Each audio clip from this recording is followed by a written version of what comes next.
तो हमारा टॉपिक है आज का व्हाट इज़ मैक्रो इकोनॉमिक्स।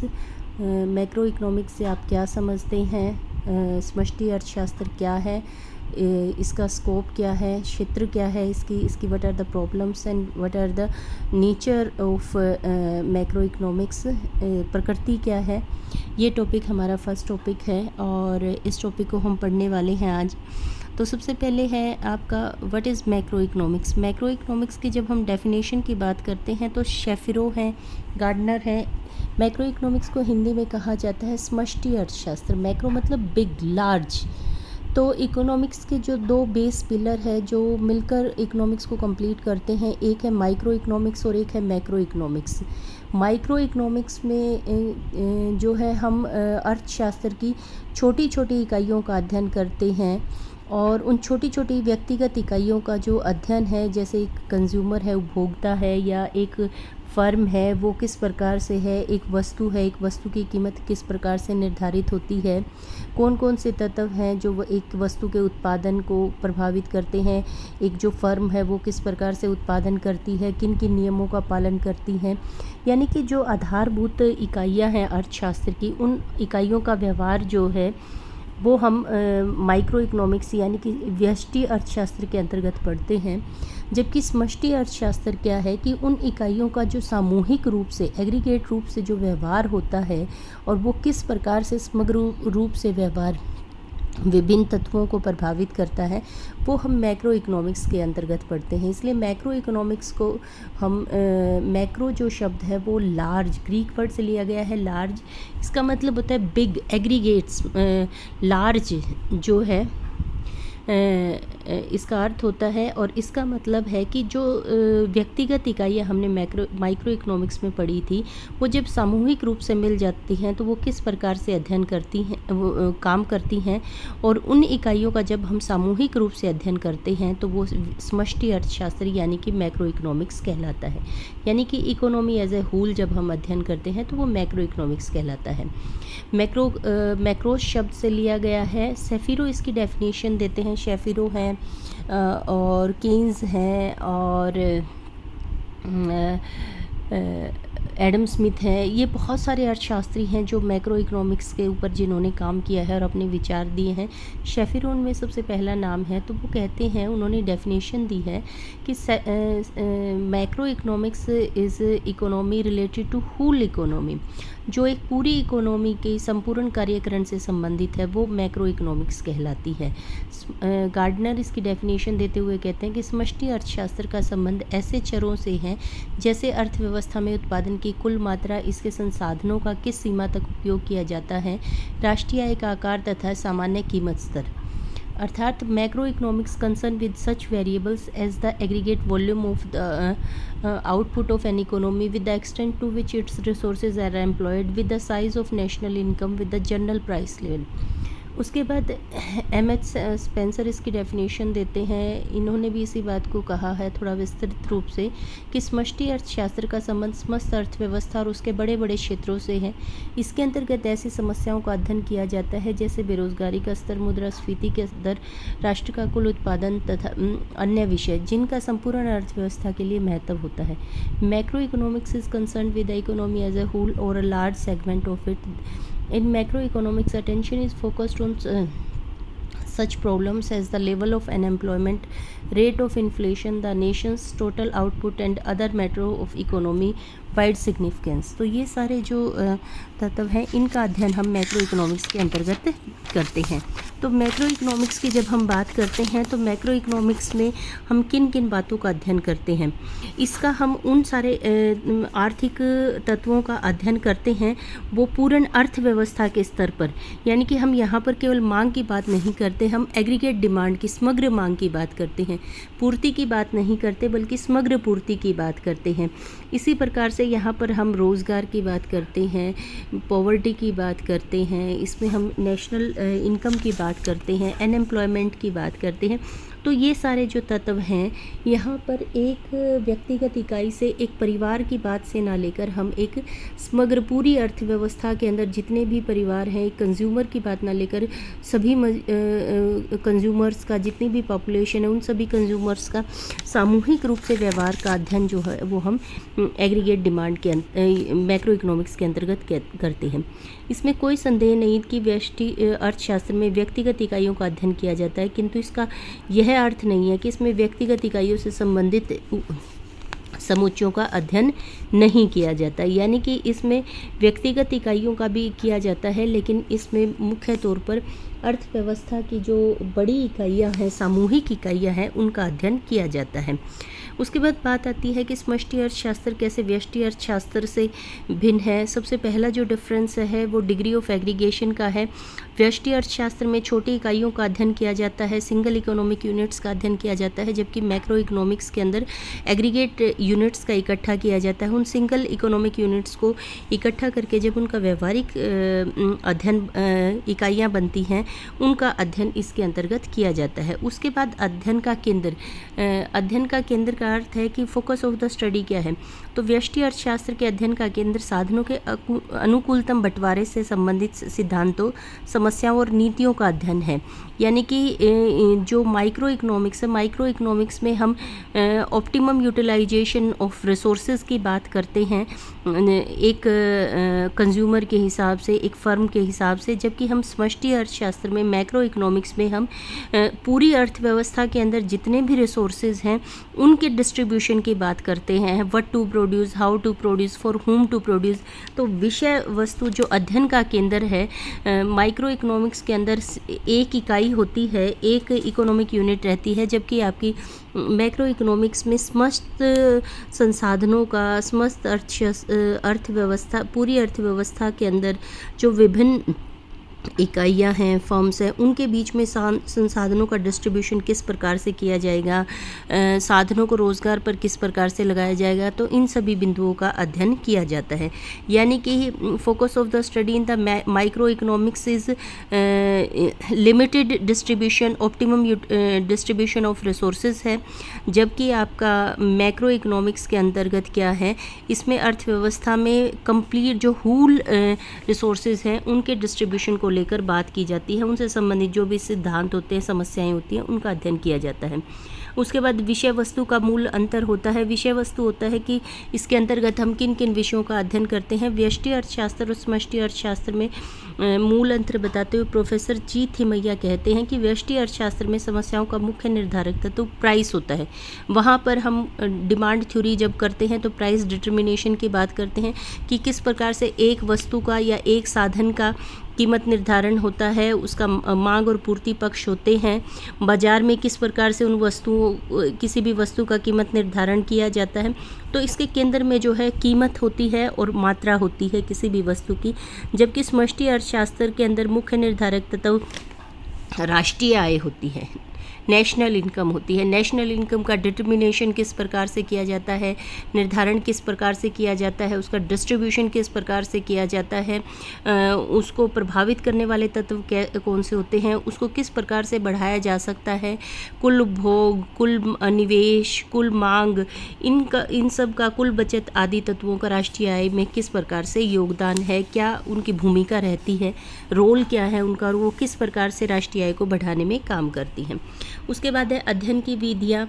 जब हम माइक्रो इकोनॉमिक्स को पढ़ते हैं तो एक बात हम बार बार, वहाँ लॉ ऑफ डिमांड में भी मैंने आपको करवाई थी, तो वहाँ पर हम बार बार बात करते हैं। जब हम लॉ ऑफ डिमांड पढ़ते हैं तो वहाँ पर हम डेफिनेशन जब करते हैं तो बात करते हैं कि अन्य बातें समान रहने पर, वस्तु की कीमत बढ़ने पर उसकी मांगी गई मात्रा कम हो जाती है और कीमत कम होने पर मांगी गई मात्रा बढ़ जाती है।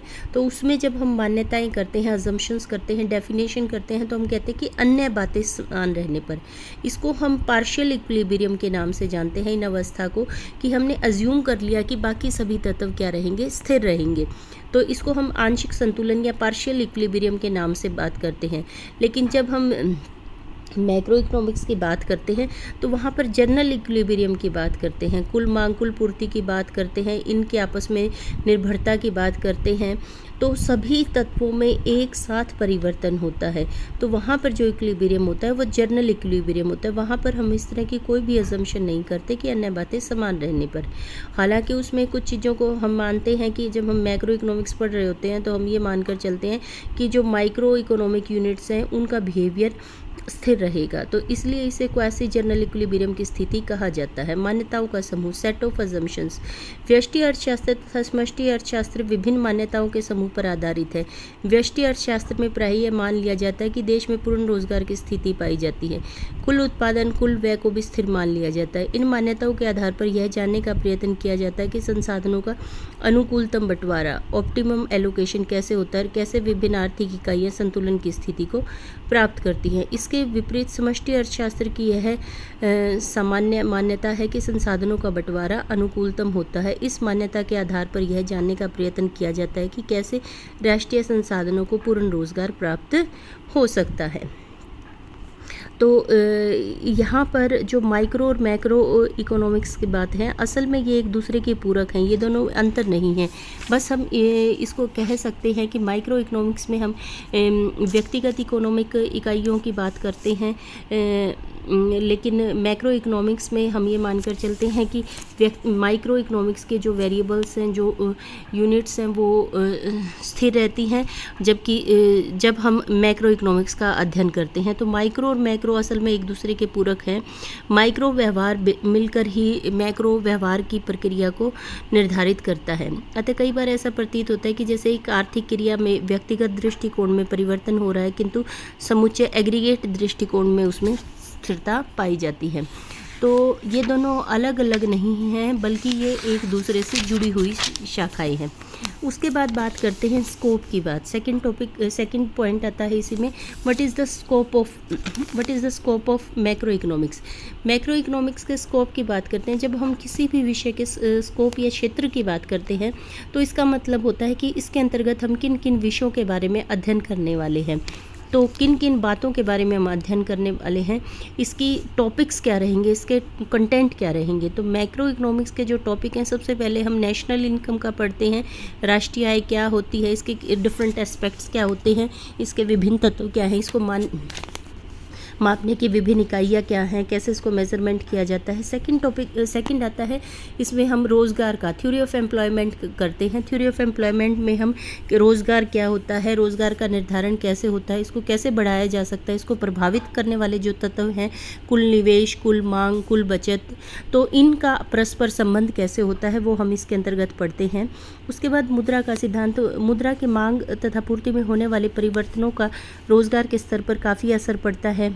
थ्योरी ऑफ मनी जो है, मनी सप्लाई, हम इसके अंतर्गत पढ़ते हैं, और किस प्रकार से ये आय निर्धारण में, रोज़गार के स्तर के निर्धारण में मुद्रा की भूमिका क्या रहती है, तो थ्योरी ऑफ मनी के अंतर्गत हम ये पढ़ते हैं। उसके बाद थ्योरी ऑफ जनरल प्राइस है कि सामान्य कीमत स्तर में होने वाले परिवर्तनों का अध्ययन समष्टि अर्थशास्त्र की मुख्य समस्या है। इस संदर्भ में मुद्रास्फीति तथा कीमतों में होने वाली सामान्य वृद्धि तथा मुद्रा विस्फीति अर्थात कीमतों में होने वाली सामान्य कमी समस्याएं प्रमुख है। उसके बाद आर्थिक समृद्धि का सिद्धांत, थ्योरी ऑफ इकोनॉमिक ग्रोथ। समष्टि अर्थशास्त्र में आर्थिक समृद्धि अर्थात प्रति व्यक्ति वास्तविक आय में होने वाली वृद्धि से संबंधित समस्याओं का अध्ययन किया जाता है। अल्प विकसित अर्थव्यवस्थाओं की समृद्धि संबंधी समस्याओं का विशेष रूप से अध्ययन किया जाता है। सरकार की मौद्रिक तथा वित्तीय नीतियों का भी इसमें अध्ययन किया जाता है। उसके बाद इसमें अंतर्राष्ट्रीय सिद्धांत भी हम पढ़ते हैं कि अंतर्राष्ट्रीय व्यापार किस प्रकार से यहाँ कार्य करता है।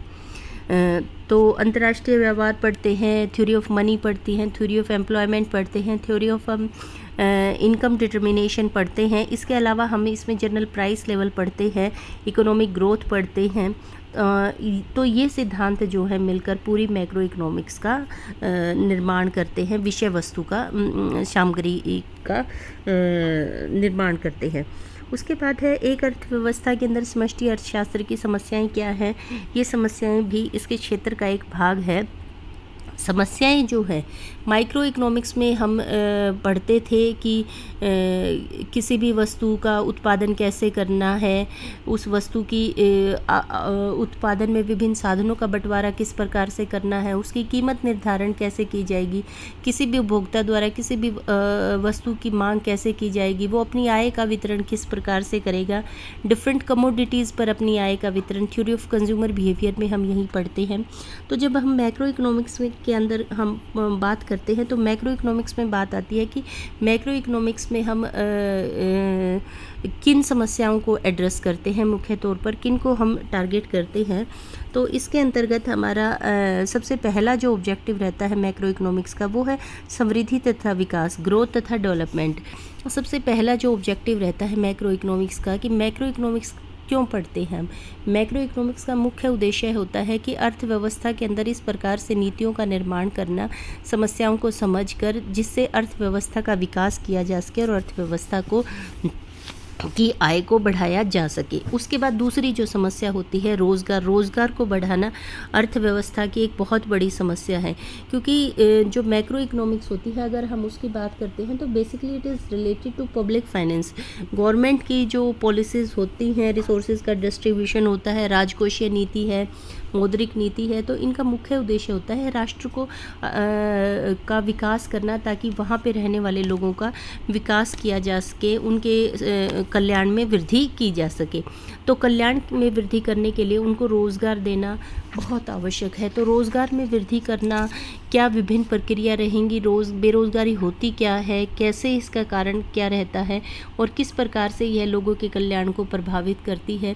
तो इस सब को निर्धारित करना, रोज़गार की समस्या को हल करना मैक्रो इकोनॉमिक्स का एक मुख्य उद्देश्य रहता है। जो ये ग्रेट डिप्रेशंस और ये क्रोनिक और साइक्लिक ये सब इसके अंदर दिया गया है। ये जब हम मैक्रो इकोनॉमिक्स को डिटेल से करेंगे, केन्जियन थ्योरी पढ़ते हैं, क्लासिकल थ्योरी पढ़ते हैं, तो वहाँ पर इसको हम विस्तृत रूप से करेंगे। उसके बाद है व्यावसायिक चक्कर। तेज़ी और मंदी का दौर अर्थव्यवस्थाओं में आता रहता है। तेज़ी की स्थिति होती है जब मांग पूर्ति से ज़्यादा चली जाती है तो कीमतें बढ़ती हैं, रोज़गार बढ़ता है। तो वो क्यों होता है, उसको कैसे नियंत्रित करना है। रोज़गार बढ़ रहा है, अच्छी बात है, लेकिन उसके साथ साथ कीमतें भी बढ़ रही हैं, वो गलत बात है। तो उसको नियंत्रित करना, उसके पीछे कारण क्या होते हैं, उन सब का अध्ययन जो है वो हम व्यावसायिक चक्रों के माध्यम से करते हैं। उसके बाद बात आती है मुद्रास्फीति, इन्फ्लेशन। मैक्रो इकोनॉमिक्स में हम अगले जिस बिंदु का अध्ययन करते हैं वो होता है मुद्रास्फीति। अर्थव्यवस्थाओं में अक्सर कीमतें बढ़ जाती हैं। कीमतें बढ़ने के क्या, इसको हम मुद्रास्फीति बोलते हैं। जब बहुत सारी रोज़मर्रा की ज़रूरत की चीज़ों की कीमतें एक साथ बढ़ने लगती हैं तो इसको हम महंगाई, जिसे आम भाषा में बोलते हैं, इकोनॉमिक टर्म में इसको इन्फ्लेशन या मुद्रास्फीति के नाम से जाना जाता है। और ये किसी भी अर्थव्यवस्था के लिए एक बड़ी समस्या है, क्योंकि जब कीमतें कुछ हद तक कीमतें बढ़ती हैं तो इससे रोज़गार बढ़ता है। तो इसलिए इसको कुछ हद तक होने दिया जाता है, लेकिन अगर ये बेलगाम हो जाती है, आउट ऑफ कंट्रोल हो जाती है, तो इसकी वजह से जो लोगों के कल्याण होते हैं उस पे नेगेटिव असर पड़ता है और लोगों के कल्याण के अंदर कमी होनी शुरू हो जाती है। ख़ास तौर पर जो गरीब निर्धन वर्ग होता है उसकी कल्याण पर इस बढ़ती हुई महंगाई का या अनकंट्रोल्ड इन्फ्लेशन का बहुत बुरा असर पड़ता है। तो इसको नियंत्रित करना इस प्रकार से, ये इसके कई टाइप्स होती हैं, creeping, running, walking, galloping inflation इसको बोलते हैं, कि वो धीरे धीरे चल रही है, क्रीप कर रही है, रेंग कर चल रही है, कदमों से चल रही है, वो तेज़ भाग रही है, या वो जंप मार के कंगारू की तरह बहुत स्पीड से गैलपिंग कर रही है। तो इसके डिफरेंट टाइप्स होते हैं इन्फ्लेशन के, कि वो किस स्पीड से बढ़ रही हैं, कीमतें किस दर से बढ़ रही हैं, और उन कीमतों को नियंत्रित करना एक बहुत बड़ी जो है समस्या अर्थव्यवस्था मैक्रो इकोनॉमिक एक ऑब्जेक्टिव रहता है अर्थव्यवस्थाओं के सामने। तो उसको नियंत्रित करना बहुत ज़रूरी रहता है, क्योंकि यदि इसको बंद कर दें बिल्कुल तो रोज़गार कम होता चला जाता है, और अगर इसको कंट्रोल ना करें तो ये लोगों के कल्याण पर ऋणात्मक असर डालती है। तो इसको कंट्रोल में करना बहुत ज़रूरी होता है। तो मेजर इकोनॉमिक प्रॉब्लम यही रहती है कि एम्प्लॉयमेंट को बढ़ाते हैं तो उसके साथ साथ साथ इन्फ्लेशन बढ़ जाता है, और इन्फ्लेशन को जब नियंत्रित करने की कोशिश की जाती है तो इसका रोज़गार पर नेगेटिव असर पड़ता है। यानी कि ये दोनों एक साथ होती हैं। बेरोज़गारी बढ़ती है, मुद्रास्फीति घटती है तो बेरोज़गारी बढ़ जाती है, और जब मुद्रास्फीति बढ़ती है तो रोज़गार भी बढ़ने लगता है, यानी कि बेरोज़गारी घटने लगती है। तो इन दोनों का नेगेटिव और जो साथ हैंड इन हैंड जो रिलेशनशिप है, इसको एड्रेस करना मैक्रो इकोनॉमिक पॉलिसी की एक बहुत बड़ी समस्या है। तो मैक्रो इकोनॉमिक पॉलिसीज़ में इन दोनों को अपनी अनुकूलता के हिसाब से नियंत्रित करना मैक्रो इकोनॉमिक पॉलिसी मिक्स का एक बहुत बड़ा टारगेट रहता है। उसके बाद है बजट संबंधी घाटा और राजकोषीय नीतियाँ। ये भी मैक्रो इकोनॉमिक्स के एक टारगेट हैं कि सरकार को लोगों का कल्याण करना है।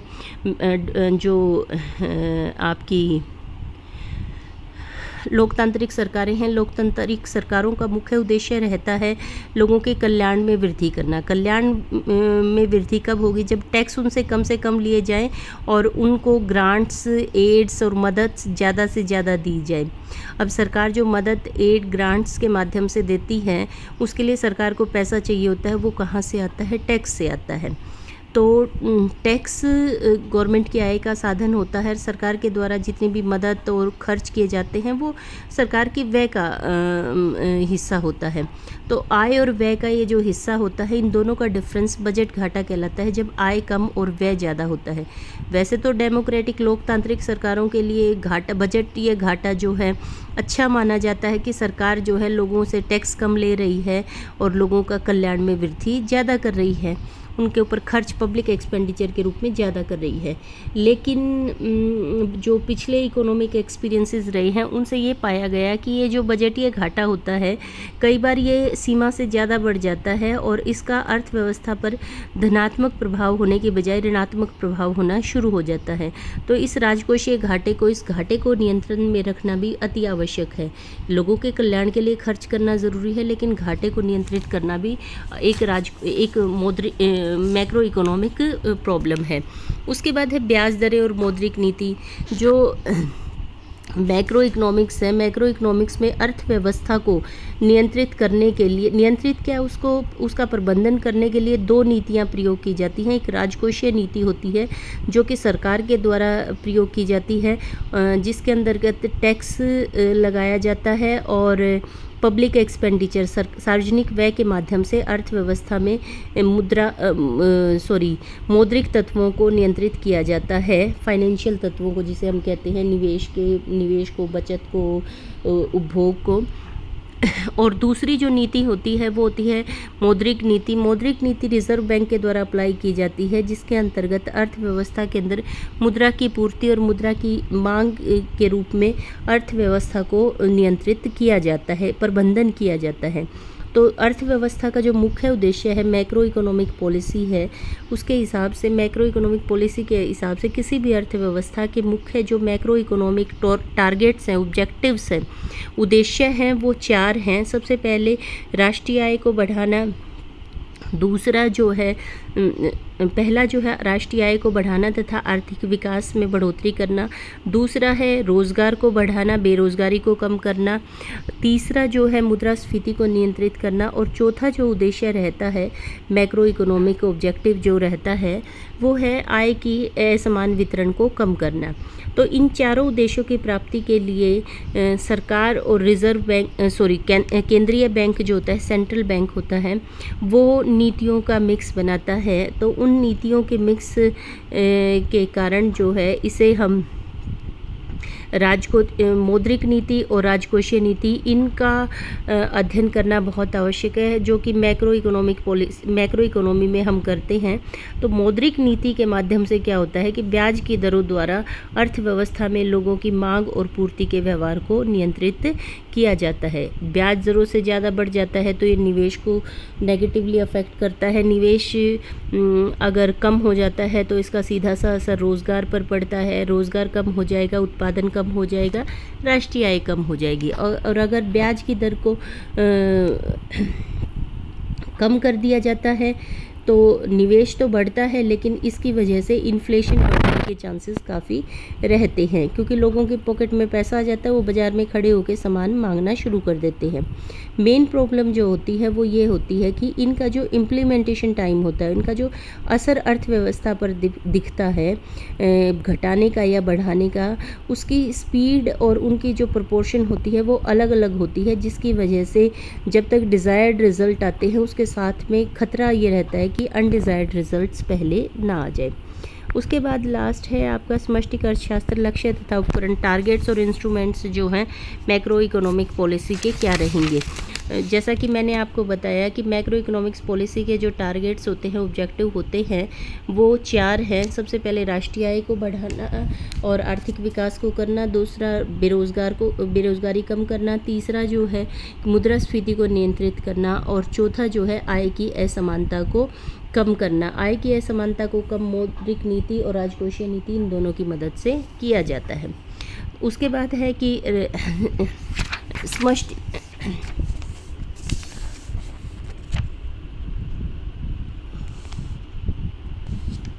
उसके बाद है समष्टि अर्थशास्त्र की लिमिटेशंस क्या हैं। लिमिटेशंस हालांकि आपके सिलेबस में नहीं हैं, फिर भी मैं आपको बता देती हूँ कि सबसे पहला ये है कि कंपोजिशन की बड़ी समस्या है कि जितना ये आसानी से कह दिया गया है कि मैक्रो इकोनॉमिक्स के अंतर्गत सामूहिक इकाइयों का अध्ययन किया जाता है, वास्तव में ऐसा नहीं होता। इसके अंदर लोगों के सब्जेक्टिव बिहेवियर का भी अध्ययन किया जाता है। उसके बाद इसके अंतर्गत हीट्रोजिनस यूनिट्स का भी अध्ययन किया जाता है, और यहाँ पर सिंपल एडिशन नहीं होता कि एक कंज्यूमर का ये बिहेवियर है प्लस सेकंड का ये है प्लस थर्ड का ये है और उसको ऐड करते चले गए, ऐसा नहीं होता। इसके अंदर जो अलग अलग यूनिट्स होती हैं उनको अलग किया जाता है, उनके व्यवहार को कंसीडर किया जाता है, और ये एक सिंपल एडिशन नहीं है। उसके बाद स्वयं समुच्चय की अपेक्षा समुच्चय की रचना अथवा ढांचा अधिक महत्वपूर्ण है। Comparison of the structure of the aggregate is more important then the aggregate itself. उसके बाद समुच्चय का विभिन्न प्रभाव, जो एग्रीगेट्स होते हैं उनका अलग अलग लोगों पर अलग अलग प्रभाव रहता है। यहाँ पर हम इसका एक ही क्वेश्चन बनता है जिसको हम डिटेल में करते हैं, वो ये है कि समष्टि अर्थशास्त्र की परिभाषा दे। समष्टि अर्थशास्त्र के मुख्य विषय क्या है, और समष्टि अर्थशास्त्र का हम मेन बात करते हैं, discuss the nature and scope of macro economics. ये एक क्वेश्चन इसका इम्पोर्टेंट आता है। तो ये क्वेश्चन नंबर 6 है, discuss the nature and scope of macro economics. तो आपको इसे लिखना है। The lecture is over. Thank you.